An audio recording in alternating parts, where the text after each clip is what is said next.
Fire. Fire. Fire. Fire. Fire.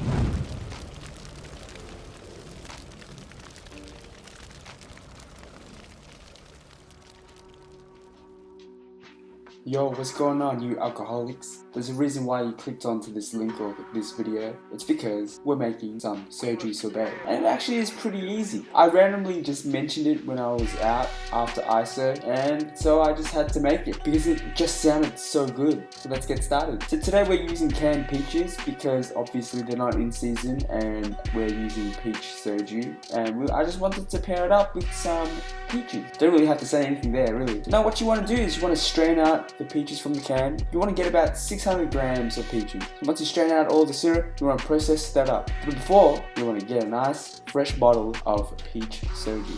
And then take a little nip because, you know, you deserve it. And then you pour the rest right into the food processor. And then you just blend it or process it all up. It's that easy. And here's a closer look of how it's blending. You don't really have to see it close up, but why not? And then once it's all kind of come together, kind of processed all together, you want to sift it out, you want to strain it out, you want to get all the smooth fruits out, because you just want to strain it out, you want to get all the pulp out, you want it to be super smooth, right? And then when that's all done, you kind of just set that aside for now. We're going to make the soju syrup, and usually you use water and sugar to make the syrup, but in this case I just wanted the extra soju flavor in it. I know it does cook it out a little bit, but the flavor's there. So now what you want to do is you want to get equal parts soju and sugar. So I think it weighed about 360 grams of the soju, and then you want to equal that with sugar. So once that's all weighed up, you just want to heat it up, you want to dissolve that sugar.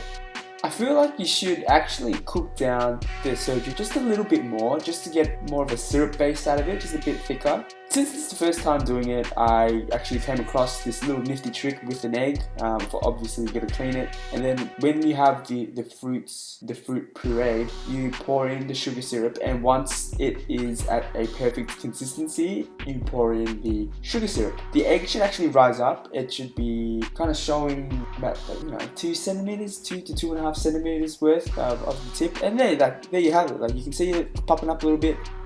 And then you pour it up, and then you kind of mix it all together. So whatever the puree weighs, you gotta pour in about half of the sugar syrup, and that should be a good consistency. But if you want to get it right and get it like perfectly smooth, use the egg trick. I mean, it's pretty cool. It kind of worked. I didn't really think it would.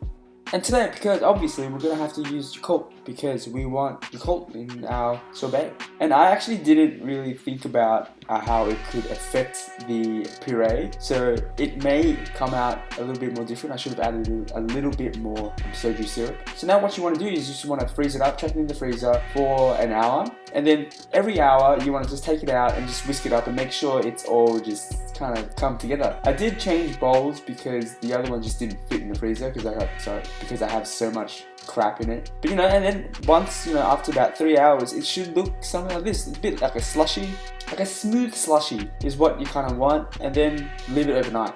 And then once it's overnight, it should come out looking like this. See, for like an experimentation, it kind of came out okay. It was a little bit more icy than I really wanted. I just feel like I didn't put enough of the soju syrup in it, or maybe I didn't take it far enough and it was a bit too thin. I made a blueberry one as well. I actually strained out the pulp and I set it aside because it looks cool, and it actually tastes pretty good too. It is like mostly soju, but like, screw it. I use it for garnish, and it kind of tastes pretty good together. So if you do make berries, you want to keep the pulp as a garnish. Adds a bit of texture to it too. Like, adds some realness into the sorbet. I mean, it is real, but some realness. You gotta say it like that.